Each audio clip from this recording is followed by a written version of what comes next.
Rain slams against the glass as Ethan Carter stands frozen in his penthouse, staring at a cheap cardboard box that doesn't belong in his world, his name nowhere on it, just a shaky note. For Mom. Don't open. His jaw tightens. Lily never told him about this. Not about where she disappears every weekend.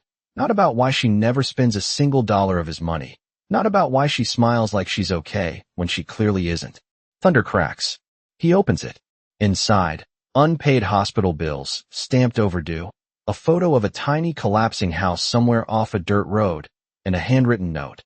Just a little more time. I'll save us. Ethan's breath catches. This wasn't about money. It never was. The contract, the silence, the distance, none of it makes sense anymore. Where are you, Lily? Cut. Next scene. Ethan's black SUV stops in front of that exact broken house, and what he sees inside destroys him. Marry me. Just a contract. The words land cold, precise, like everything else about Ethan Carter. Across from him, Lily Thompson sits frozen, her fingers tightening around the edge of the table as if it's the only thing keeping her grounded. The city glows behind him, millions of dollars in glass and steel, but none of it reaches her. You're serious? She asks, her voice barely above a whisper. Ethan doesn't hesitate. 1 year. Public appearances, a clean image, no emotions involved. You get financial security. I get what I need. He slides the contract toward her, along with a simple ring. Elegant, expensive, but somehow empty. Lily doesn't touch it. Not yet. Her eyes flicker, not to the skyline, not to him, but somewhere far away. Somewhere smaller. Quieter. Somewhere that clearly isn't here. I'm not someone you can just buy, she says, her voice steadier now, even as her hands betray her. Ethan studies her, calm, detached. I'm not buying you. I'm offering you a solution. Silence stretches between them. The faint hum of the city, the soft ticking of an expensive watch, the distant echo of a life she doesn't belong to. And then, almost like a reflex, Lily reaches into her worn bag and pulls out a folded piece of paper. It's creased, nearly falling apart from being opened too many times. She stares at it for a second too long before quickly tucking it back inside, as if afraid he might see. Ethan notices. He notices everything. But he says nothing. Not yet. Why me? She asks finally. Ethan leans back slightly, his expression unreadable. Because you have nothing to gain from lying to me. The answer is blunt, almost cruel, but it lands. Lily exhales slowly, her shoulders dropping just a fraction. Because he's not wrong. She doesn't have anything left to pretend with. Her gaze shifts to the contract again. The numbers. The terms. The promise of stability wrapped in cold legal language. And beneath all of it, a way out. Not for her. Never for her. For someone else. Her fingers hover over the page, trembling just slightly before she presses them down. No feelings, she repeats quietly. No feelings, Ethan confirms. She nods once, almost to herself, then picks up the pen. The moment the ink touches paper, something shifts, silent, invisible, irreversible. Ethan slides the ring across the table. This time, she takes it. It fits perfectly. Of course it does. Ethan stands, adjusting his jacket as if this were just another deal closed. We start tonight. Lily rises more slowly, the weight of what she's just agreed to settling in her chest. As they walk out together, side by side but worlds apart, Ethan doesn't notice the way her hand curls protectively around her bag, around that folded paper, around the truth she didn't tell him, and the one thing she will never let him see. The first night in Ethan Carter's penthouse does not feel real to Lily Thompson. Everything is too quiet, too perfect, like a place no one actually lives in. The floors shine like mirrors, the air smells faintly of something expensive she cannot name, and the city stretches endlessly outside the glass walls, glowing in gold and white. She stands just inside the doorway, unsure if she is allowed to move. Ethan walks past her without hesitation, loosening his tie as if nothing has changed. Your room is down the hall, he says calmly. Anything you need, ask the staff. Staff. The word alone makes her shoulders tense. She nods, though he is no longer looking at her. Her room is larger than the entire place she used to call home. A king-sized bed, soft lighting, a closet already filled with clothes that still have tags on them. Dresses, shoes, things she has never owned, never even tried on. Lily steps inside slowly, her fingers brushing against the fabric as if it might disappear. She does not smile. Instead, she sets her small bag carefully on the edge of the bed and opens it just enough to check what is inside. The folded paper is still there. Safe. Untouched. She exhales quietly, closing the bag again. Later that evening, a tray of food is brought to her room. Perfect portions, plated like art. Lily sits in front of it for a long time before taking a bite. It tastes good. Too good. But she eats slowly, almost cautiously, as if she does not deserve it. Across the penthouse, Ethan sits in his office, scrolling through reports, but his focus drifts. Something about her feels off. Not in a bad way. In a way he cannot immediately calculate. She asked for nothing. No questions. No demands. Not even curiosity about the life she just stepped into. That is not normal. He stands, walking out into the quiet hallway. As he passes her door, he pauses. Just for a second. Inside, he hears nothing. No music. No movement. Just silence. The next morning, Lily wakes up early, long before anyone else. She dresses simply, ignoring the closet full of designer clothes, choosing instead the same modest outfit she arrived in. When she steps into the kitchen, the staff freezes slightly, unsure how to react. She gives them a small, polite smile.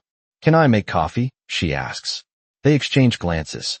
No one has ever asked that before. Hours later, Ethan notices something else. A notification from his bank. A transfer.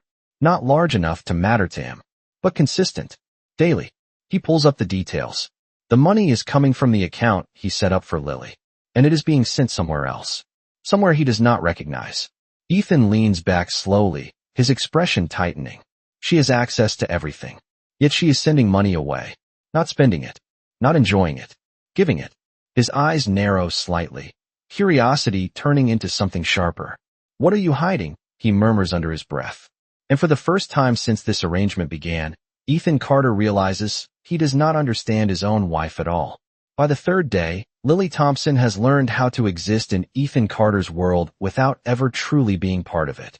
She walks softly, speaks only when necessary, and never stays in one place long enough to feel comfortable. To everyone else, she looks like she belongs now. The tailored dresses, the quiet elegance, the way she carries herself beside Ethan at breakfast like she has always lived this life. But Ethan notices the details others miss.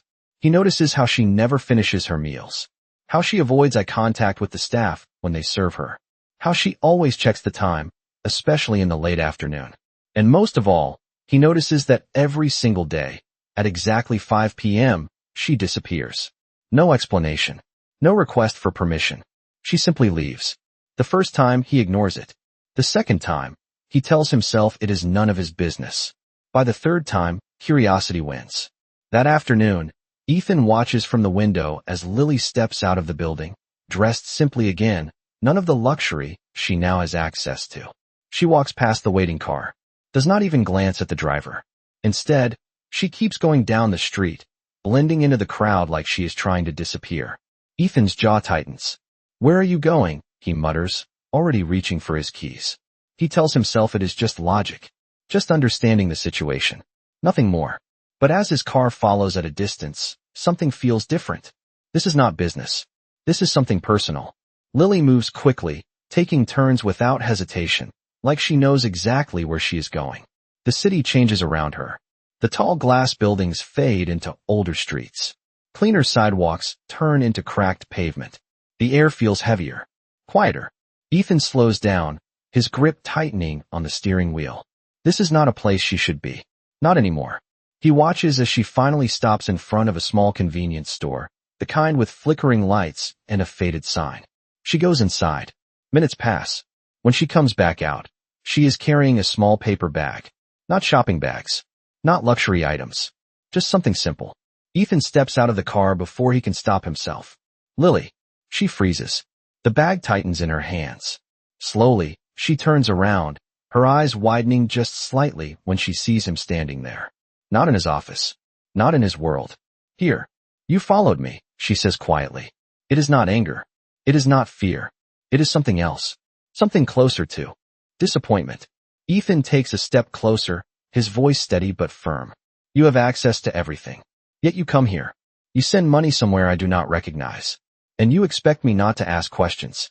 Lily looks down at the bag in her hands, her fingers pressing into the thin paper. For a moment, she says nothing. Then she lifts her gaze, meeting his eyes directly. Some things, she says softly, are not part of the contract. The words land heavier than he expects. Ethan studies her, searching for something, anything that explains the distance between them. You are my wife, he says. At least on paper. Lily gives a faint, almost sad smile. Exactly. And just like that, she turns and walks past him, continuing down the street, leaving him standing there in a place he does not understand, realizing that whatever she is hiding is far bigger than he thought. Ethan does not follow her this time, but he does not forget. The image of her standing there, holding that small paper bag like it mattered more than anything in his world, stays with him longer than it should. That night, the penthouse feels different. Too quiet. Too controlled. He sits in his office, staring at the same financial report for 10 minutes without reading a single line. His mind keeps going back to the street, the cracked pavement, the way she looked at him when she said those words. Not part of the contract. He exhales slowly, then reaches for his phone. A few taps, a few silent commands. If she will not tell him, he will find out himself. It is what he does best. Information arrives faster than expected. An address. Multiple transactions tied to a small clinic on the edge of the city. Regular payments. Not random. Not careless. Intentional. Ethan studies the screen, his expression tightening. A clinic. Not a store. Not anything that benefits her directly. The next day, Lily moves through the penthouse like nothing has changed. Calm. Composed. Distant. She thanks the staff, keeps her routine, avoids his questions before they are even asked. But Ethan watches more closely now. Every movement. Every silence. At breakfast, he finally speaks. You are sending money to a clinic. The fork in Lily's hand pauses midair. Just for a second. Then she sets it down carefully, her movements controlled. I told you. She says quietly, not looking at him. Some things are not part of the contract. Ethan leans forward slightly, his voice lower now. And I told you I do not like unknown variables. That gets her attention. She lifts her eyes to meet his. And for the first time, there is something sharper there. Not fear. Not hesitation. Strength. Then maybe, she says softly, you should not have married one. The words linger between them, heavier than anything else that has been said. Ethan studies her, something unfamiliar pressing against his chest. Frustration, curiosity, and something else he refuses to name. That afternoon, Lily leaves again. 5 o'clock. Same time. Same quiet exit. But this time, Ethan does not follow in a car. He goes ahead of her. The address leads him to a narrow street lined with aging buildings, the kind people pass without noticing.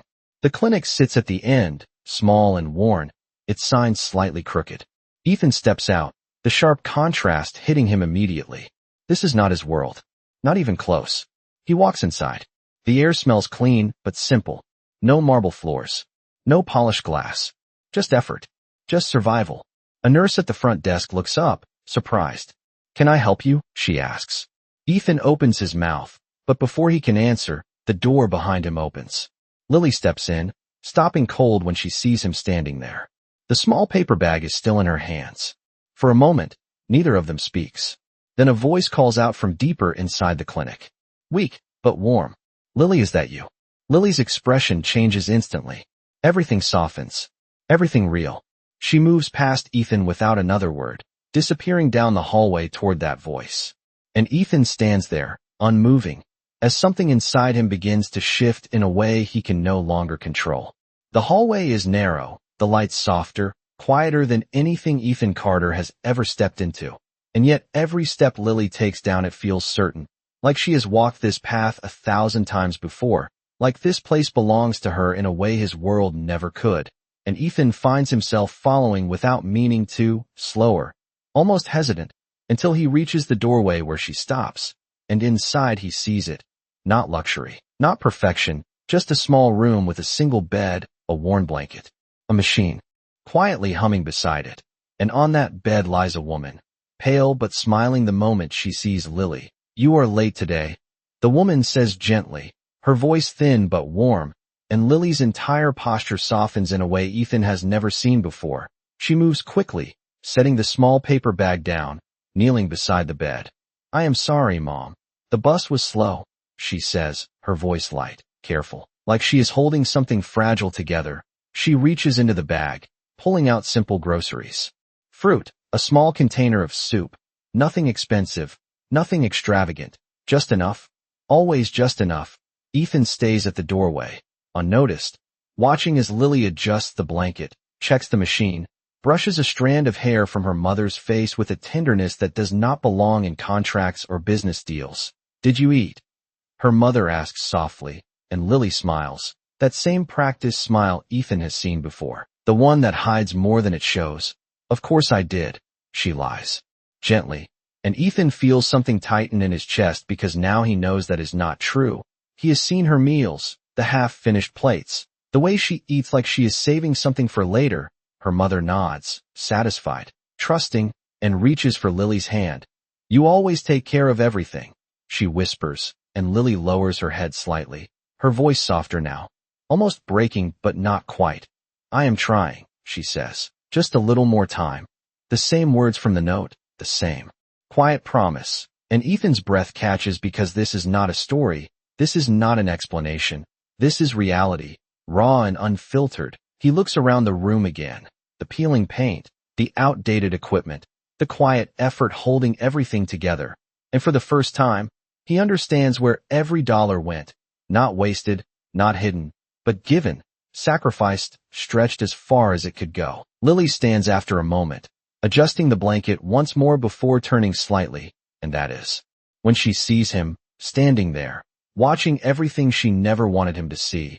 Her expression freezes, not in fear, not in shame, but in something deeper, something like quiet acceptance, like she always knew this moment would come. You should not be here, she says softly, her voice calm but firm.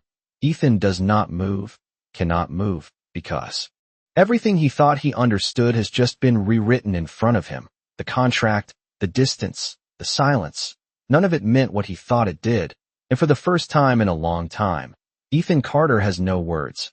Only the overwhelming realization that the woman he married for convenience has been carrying a world he never even tried to see. The room feels smaller now, heavier, as if the air itself has shifted, and Ethan Carter finally steps inside, slower this time, like he is entering something he does not have the right to touch. Lily does not move toward him. She does not explain. She simply stands between him and the fragile world behind her, her hand still resting lightly on her mother's shoulder, protective without saying a word. I said you should not be here, she repeats, softer this time, but firmer, and Ethan exhales, his voice quieter than it has ever been. You never told me, he says, not accusing, not demanding, just stating the truth as he sees it. Lily's gaze does not waver. You never asked, she replies, and the words land clean, undeniable, because they are true. Ethan looks at her mother again, at the worn room, at the life Lily has been holding together piece by piece, and something inside him shifts again, deeper this time, uncomfortable and unfamiliar. You are paying for all of this, he says, slowly. With what I gave you. Lily nods once, no hesitation, no apology. Yes, she answers, every dollar. There is no shame in her voice, only certainty, and that unsettles him more than anything else, because she is not hiding anymore. She is simply standing in her truth. Ethan runs a hand through his hair, something he rarely does, a small crack in his control. You could have told me, he says, and for the first time, there is something close to frustration, but not at her, at himself. Lily shakes her head gently. And then what? She asks. You fix everything in one day. Write a check. Make it disappear. Her eyes soften slightly, but her words remain steady. That was never the point. Ethan goes quiet, because he knows she is right. That is exactly what he would have done. Solve it. Close it. Move on. Like every other problem in his life. But this is not a problem. This is her life. Lily glances back at her mother, adjusting the blanket again, grounding herself before turning back to him. I made a deal, she says. I knew what I was getting into, and I knew what I needed to do. Her hand tightens slightly at her side. I did not marry you for your money, Ethan. She continues, her voice soft but unwavering. I married you for time. The words settle into the space between them, heavier than anything else, and Ethan feels it, the full weight of what she has been carrying alone. All this time, the silence, the distance, the refusal to take more than she absolutely needed. It was never about pride. It was about purpose, and for the first time, he sees it clearly, not as a variable, not as a calculation, but as something real, something he cannot reduce to numbers. And now you know, Lily says quietly. So you can go back to your world. There is no bitterness, no anger, just acceptance, and that is what breaks something inside him, because she is already letting him go, already removing herself from the equation like she never expected to stay. Ethan takes a step forward before he can stop himself, his voice low, almost unsteady. That is not what I want, he says, and the moment the words leave him, he realizes they are true, not strategic, not calculated, just real, and Lily looks at him, really looks this time, searching his face for something she cannot quite name, something neither of them fully understands yet. But for the first time since this arrangement began, the distance between them does not feel fixed. It feels fragile, like something that could either break completely or finally change. The silence between them does not break immediately. It lingers, stretching thin as Lily studies Ethan's face, searching for something real beneath the composure he has worn since the day they met. And for the first time, she sees it, not certainty, not control, but uncertainty, something raw and unfamiliar. And it unsettles her more than anything he has said so far, because this is not the man who offered her a contract. This is someone else, someone who does not quite know what to do next. You should go, she says finally, her voice softer now, not pushing him away, but protecting something fragile that she cannot afford to lose. Ethan does not move, not right away. His eyes flicker once more to the woman in the bed, to the quiet strength in this room, and then back to Lily. I am not leaving like this, he says, his voice low but steady, and Lily's expression tightens just slightly. Like what? She asks, and he exhales, searching for words he has never needed before. Like I understand, he admits, when I clearly do not. That lands differently, not as authority, not as control, but as honesty, and Lily feels it. Even if she does not want to, she looks away first, her gaze dropping to the floor for a brief second before she gathers herself again. There is nothing to understand, she says quietly. This is just my life. Ethan shakes his head slowly. No, he replies. This is the part of your life you kept hidden from me. And Lily's hand tightens at her side. Because he is right, and she knows it, but not for the reasons he thinks. I did not hide it, she says, her voice steady but softer now. I protected it. The difference is small, but it changes everything. Ethan takes another step closer, careful, measured, like he is approaching something he cannot afford to break. From me, he asks, and Lily finally meets his eyes again. From your world, she corrects gently. Because once it touches this place, it changes things, and not always in the way you think. Ethan absorbs that, the meaning behind it settling in slowly. He looks around again, seeing it differently now. Not as something broken to fix, but something meaningful to preserve, and that realization shifts something deeper inside him. You think I would take this away from you? He says quietly, and Lily hesitates, not because she believes it, but because she does not know what to believe anymore. I think, she says slowly, choosing each word carefully. You are used to solving problems, and this is not something I want solved like that. Ethan lets out a small breath, almost a quiet laugh. But there is no humor in it, only understanding. You are right, he admits, and the honesty in his voice catches her off guard again. I would have tried to fix it in a day, he continues, because that is what I do. Lily watches him closely. Now, the distance between them still there, but thinner, less certain, and then he adds, softer this time. But I do not want to break what you have been holding together. And that is the moment something shifts, not completely. Not enough to erase everything between them, but enough to change the direction, enough to make Lily pause instead of walk away, enough to make her wonder if maybe, just maybe, he is starting to see her, not as part of a contract, not as an obligation, but as a person, with a world of her own. And for Ethan, standing in that small room, nothing feels simple anymore, because for the first time in his life, he is not trying to control the outcome. He is trying to understand it, and that changes everything. The moment does not explode into anything dramatic. It shifts quietly, almost imperceptibly, but it is there, and both of them feel it. Standing in that small room where everything real exists, Lily looks at Ethan a second longer than before, as if measuring something she has never had to measure with him. Trust. And that alone makes her uneasy, because trust was never part of the agreement. You do not need to stay, she says again, but this time there is less distance in her voice, less certainty, and Ethan notices that immediately. He nods slowly, not arguing, not pushing, just acknowledging. I know, he replies, and for once, he means it, not as control, but as respect. He takes a step back, giving her space, but he does not leave yet. His eyes drift once more to her mother, who is now watching them quietly, understanding more than either of them expected. You must be Ethan, her mother says gently, her voice weak but warm, and Ethan straightens slightly, caught off guard by the softness in her tone. Yes, ma'am, he answers, almost instinctively, something he has not said in years. Her mother smiles faintly. Thank you for taking care of my daughter, she says, and the words land in a way Ethan does not expect, because he has not been taking care of Lily. Not really. He has been giving her resources, structure, a contract, but not care, not the kind that matters here, and for the first time, that realization feels heavy. She takes care of me. Her mother continues, her eyes moving to Lily with quiet pride. Always has. Lily looks down slightly, uncomfortable with the attention, but Ethan sees it now, clearly. The strength, the quiet resilience, the way she holds everything together without asking for anything in return, and it changes the way he sees her completely, not as someone beneath his world, but as someone who has built her own, piece by piece, with nothing but determination and love. Ethan exhales slowly, something inside him settling into place. Not control, not calculation, something steadier, something new.